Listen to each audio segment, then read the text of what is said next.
When using Torq, key commands can be pretty useful, and we've basically given you one modifier key that you need to use. Some programs you have to remember, is it control this, or Apple this, or option this? In the case of Torq, it's always shift.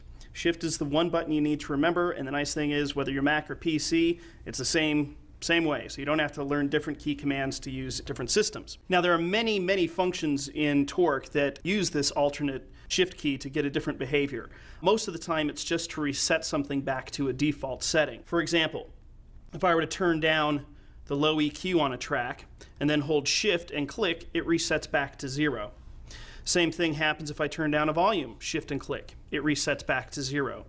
If I were to detune a track 5 semitones, shift click on the button, it will reset itself back to 0 again. You'll find that when you float the mouse over a lot of these buttons, you'll get a tooltip that pops up. Now, if it ever has an asterisk after it, that means there is a second function for that button when you hold the shift key down. And you'll actually see it. This one here says seek backwards, but if I hold down shift, it changes to start of track. And as you'll see, when this song is playing here, if I hold shift and press the button, it takes it back to the beginning of the track again. If I press shift and press the other one, it'll go to the end of the track. So those are just quick ways to jump back and forth inside the song using shift.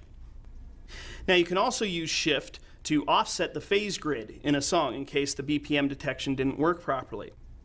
As we can see here, this one's pretty much right. Might need to shift a little bit to the left, so I'm going to hold the shift key down, click and drag, and now I can move the phase grid around until it's lined up right where I want it to. Same thing can be done from the exponent. These buttons right here both function as the shift key. If I hold down shift and rotate the wheel, I end up offsetting the phase grid again. So I can line that up right where I want it, and even the function of holding shift and rewind takes me back to the beginning of the song. Shift fast forward takes me to the end. So the same shift function that works on the computer will also work on the hardware. Another function that shift is used for is for setting quick cue points. So while the music is playing, I can hold shift and press a quick cue button and drop a quick cue in that location. And then I can go back and jump to those various locations by not holding shift. I can also do things like reset the pitch of the song back to its original by holding shift and just touching the fader. So if I have the song playing and I slow it down, I hold shift and I just touch the fader, and we see on screen that the fader reset back to 0. So now this song is playing exactly at its original tempo.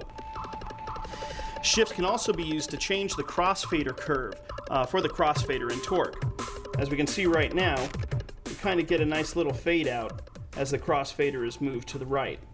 If I want this to be a much harder kind of cut curve, all I have to do is hold down shift and drag to the right on the crossfader.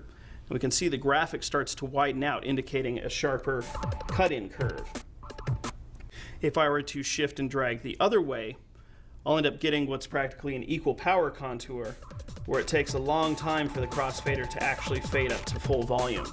So depending on what style of crossfading you like to do, just hold shift and then set right where you like it.